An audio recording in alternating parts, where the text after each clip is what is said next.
Cahill. John, Mr. Cahill? Yes, Mr. Cahill. That's the furthest traveled, isn't it? From what, Massachusetts, Belmont, Mass. Yeah, that's me right here. Well, good. We've had you here. This is kind of a, I don't know about this. Mr. and Ms. McMurtry have 5 grandchildren here already, and 5 on the way and 3 in D.C. I don't know about that. That's a lot. In the spring, we have an alumni parent weekend, and we normally ask the mothers to run in a 50-yard race. And I thought I'd do that this afternoon with the grandparents for the first time. See how that goes over. Think that'll fly? I don't know that that'll fly.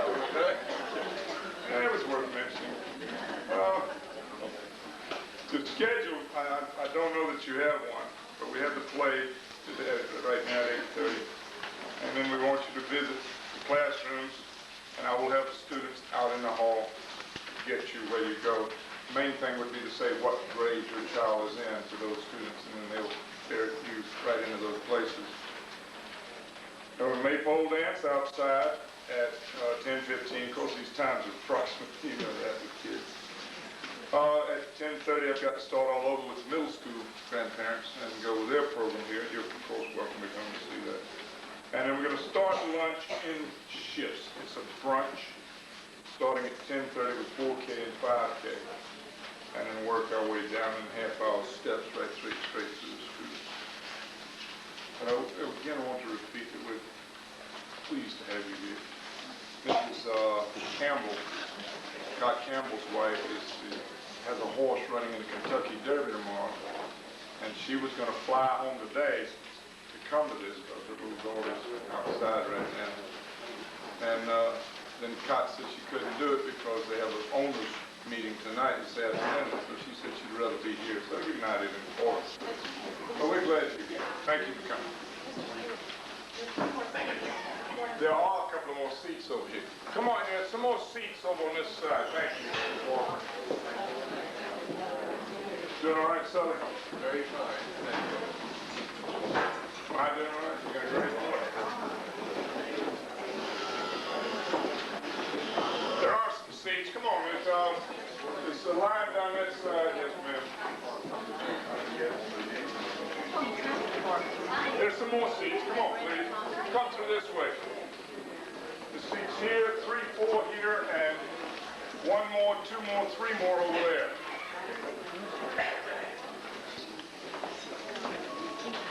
Come on down. This seat's right here in front. We're going to change the seating arrangement in this auditorium this summer. Welcome today to our play, the kindergarten. Today we're going to tell you a story about a little bull who wasn't afraid to be himself. And it's called The Story of Ferdinand. It was published in 1936, so I hope everybody here is familiar with this story.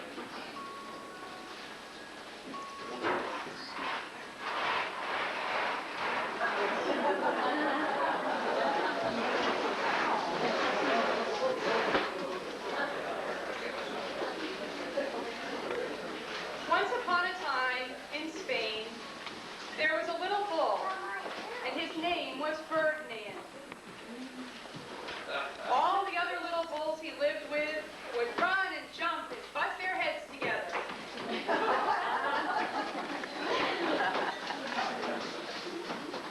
But not Ferdinand. He liked to sit just quietly and smell the flowers. He had a favorite spot out in the pasture under a cork tree. It was his favorite tree, and he would sit in its shade all day and smell the flowers. Sometimes his mother, who was a cow,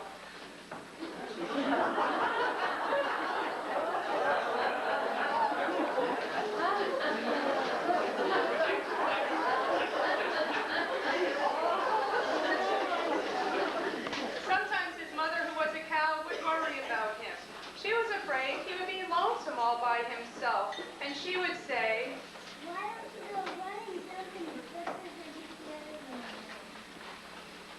Oh, I like it every year to sit and smell the flowers. His mother saw that he was not lonesome, and because she was an understanding mother, even though she was a cow, she let him just sit there and be happy.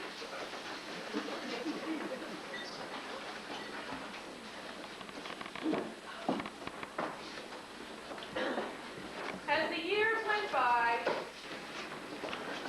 Ferdinand grew and grew.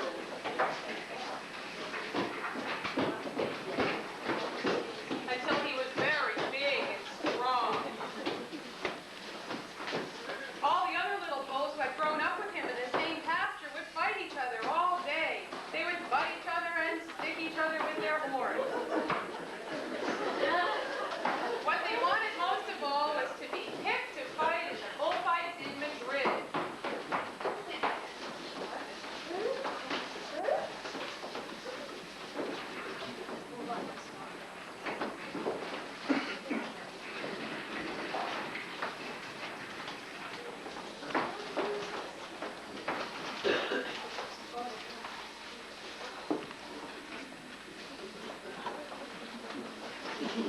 But not Ferdinand. He still liked to sit just quietly under the cork tree and smell the flowers.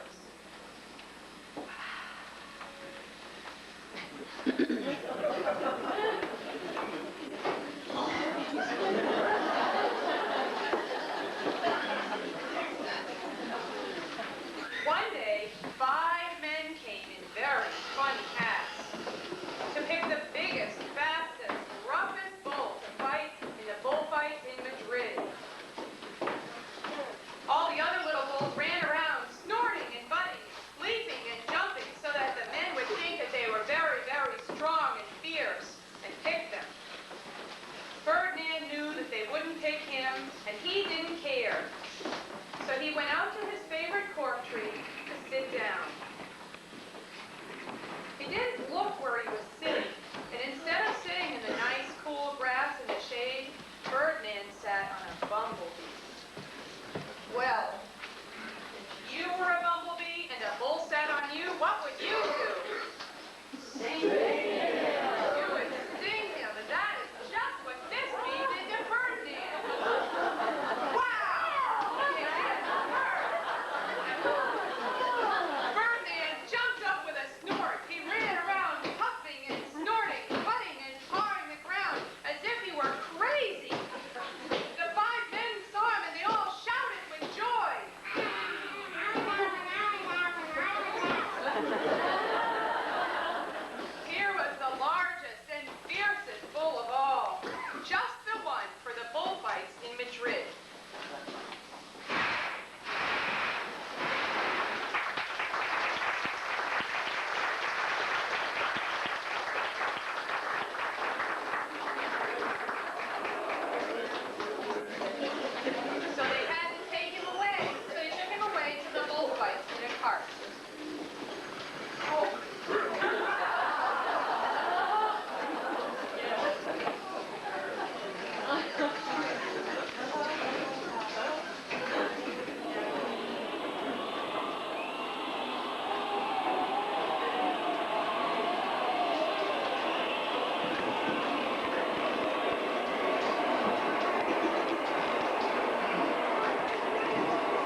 and the matador was scared stiff.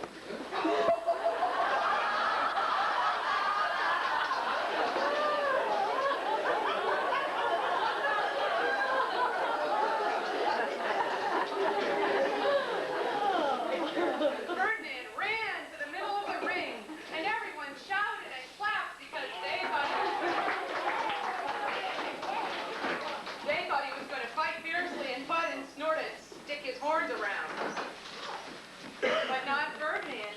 When he got to the middle of the ring and saw all the flowers and all the lovely ladies' hair, he just sat down quietly and smelled. He wouldn't fight and be fierce no matter what they did. They poked at him and they stomped their feet, and he still wouldn't fight and be fierce. And the bandilleros were mad. They stomped off, and the picadores were madder. And they stomped off.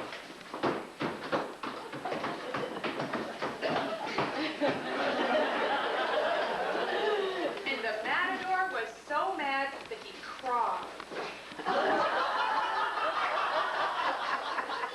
Because he couldn't show off with his cape and sword.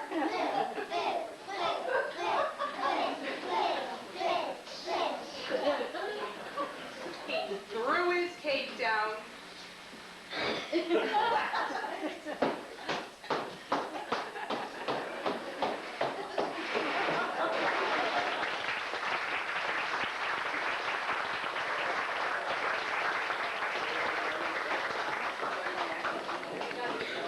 So they had to take Ferdinand home in a cart.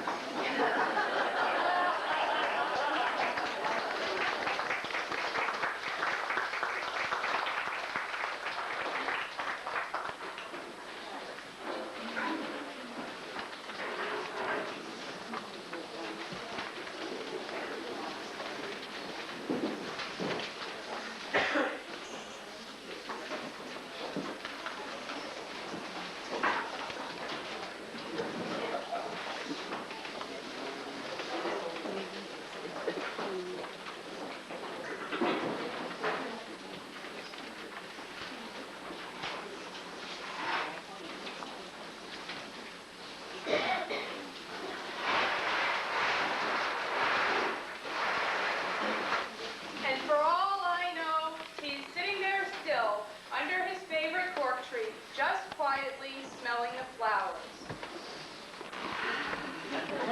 And he's very happy.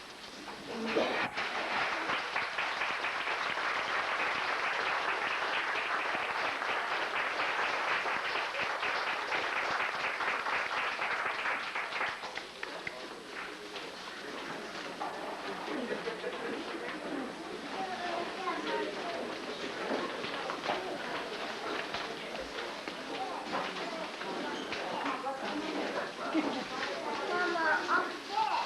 Down.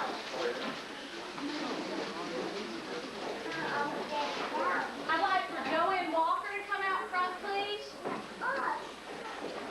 Mrs. Walker not only directed the play, but she wrote it, and she did the scenery, and I just want to thank her for all of her hard work.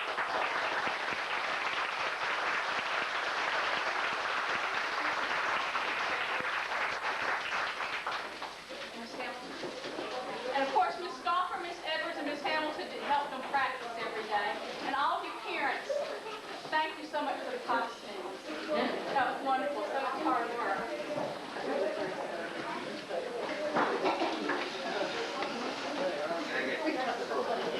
Mrs. Hamilton, we want you and Mrs. Edwards and Mrs. Stoffer. She takes direction well.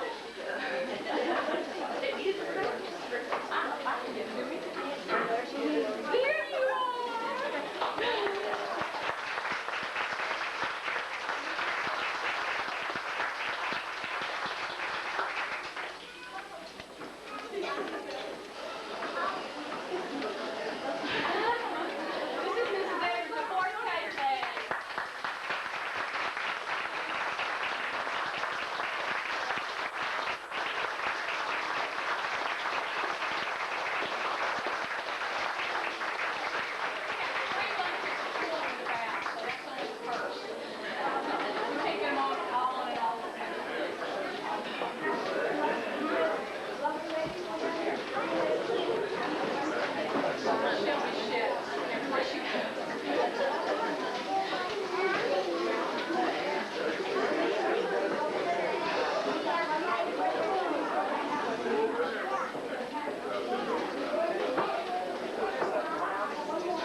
Then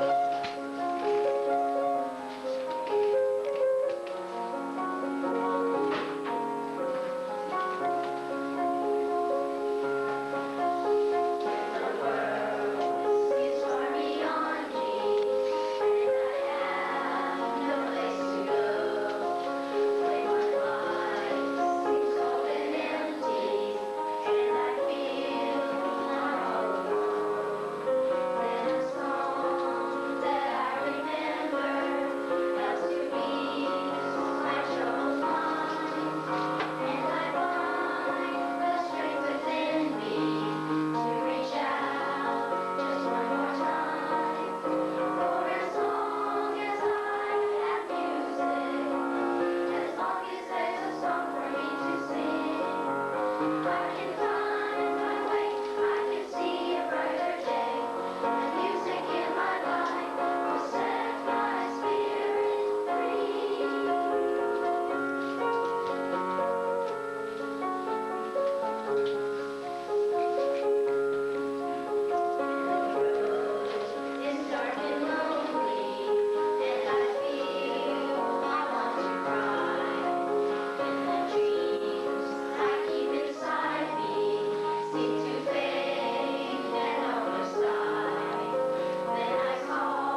May Day is celebrated as a spring festival in many countries and marks the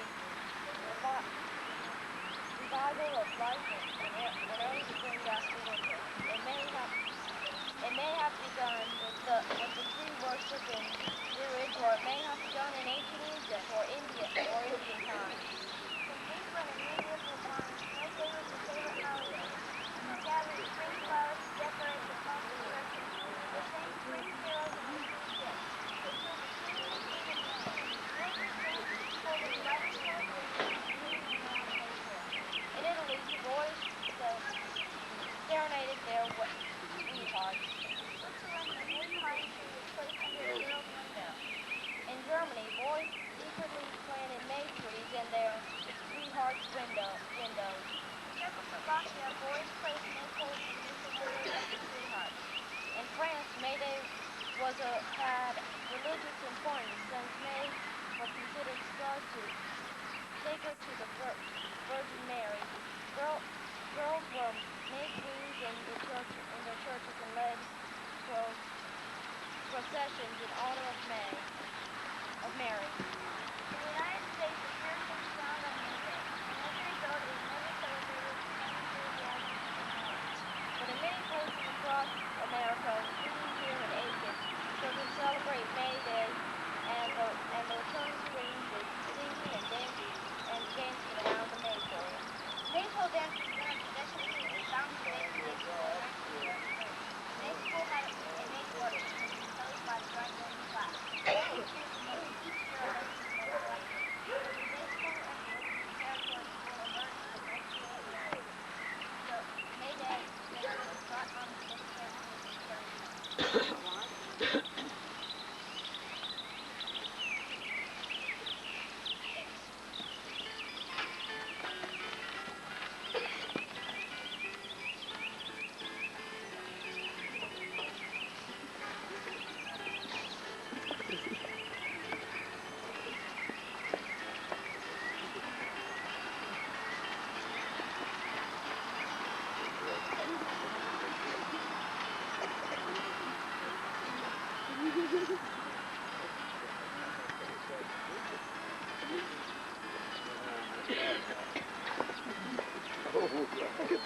They're not doing too well.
She's in the Navy.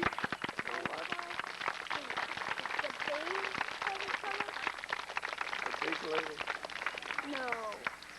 Invited to visit the classroom.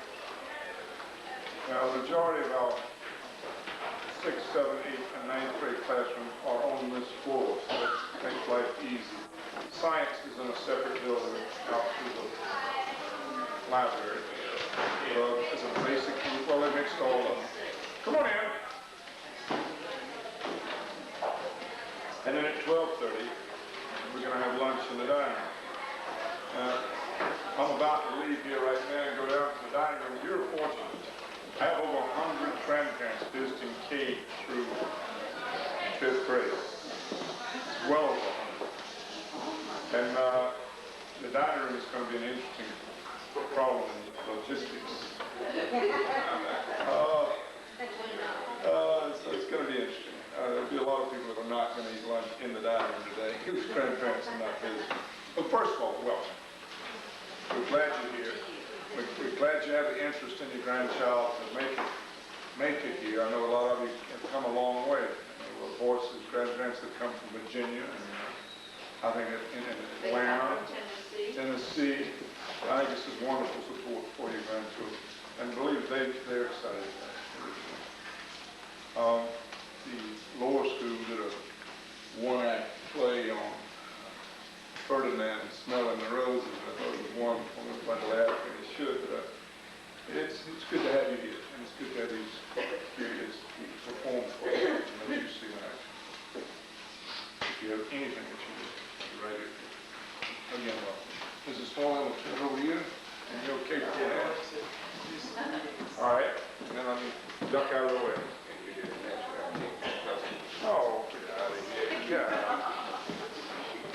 I'll hold that there.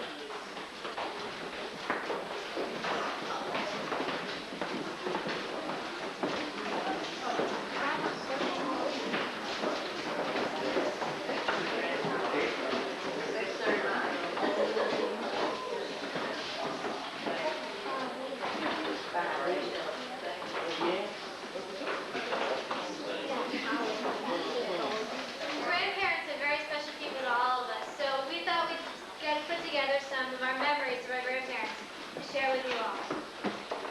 I remember going to my grandparents' home and having a wonderful time.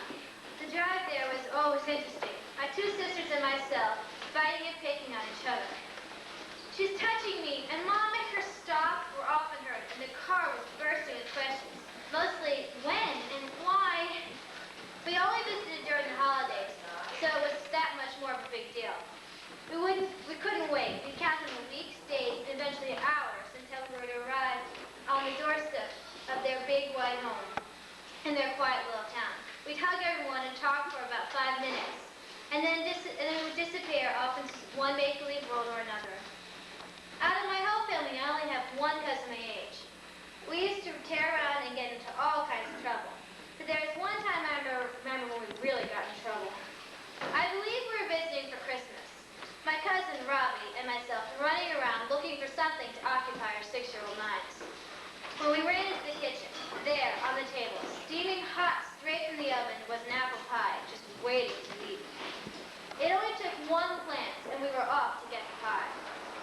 Suddenly, a deep, loud, mourning noise came from below the table.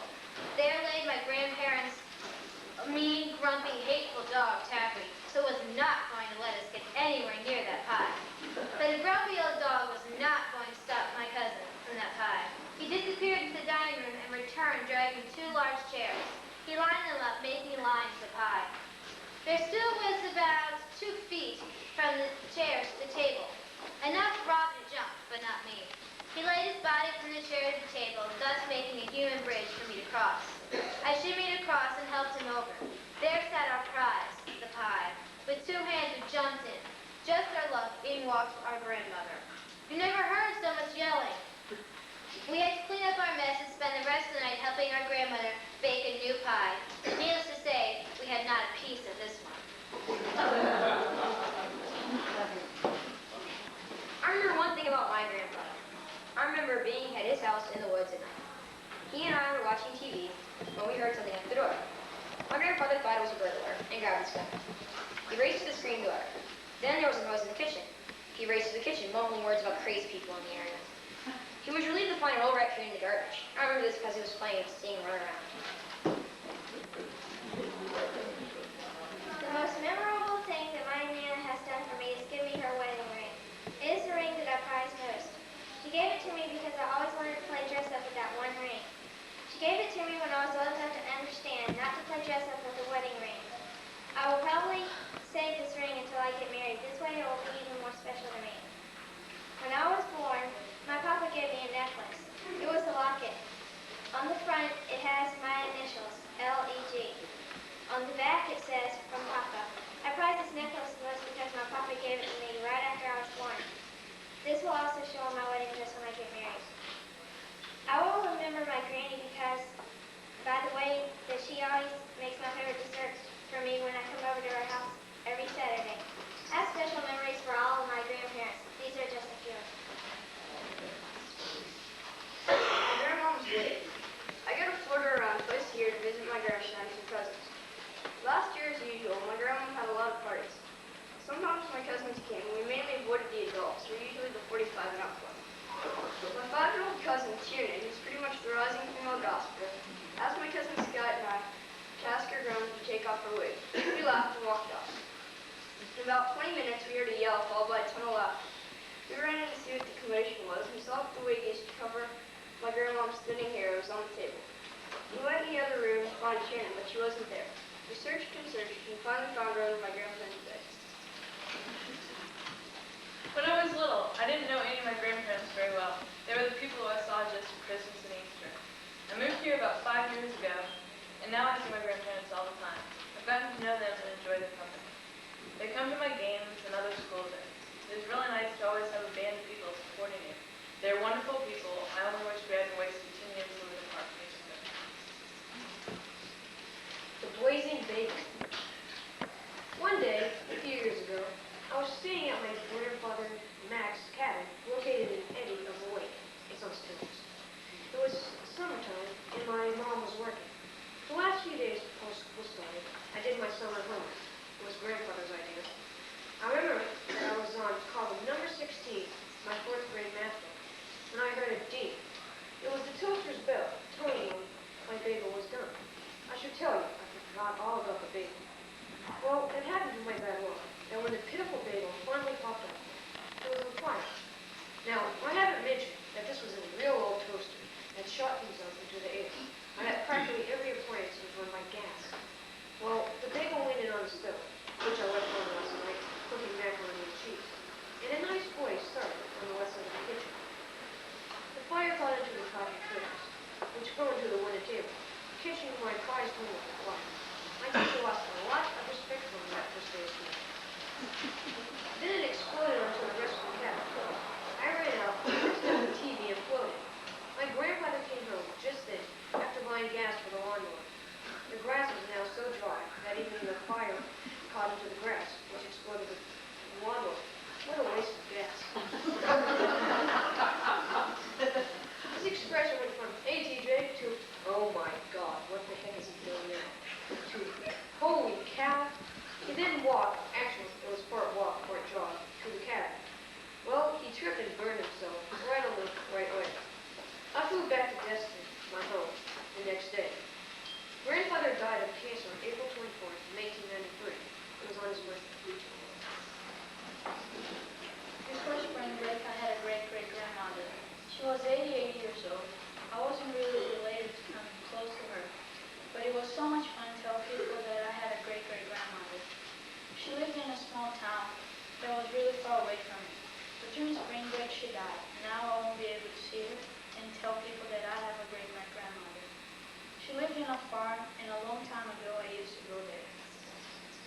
backyard was very big with banana trees and snakes.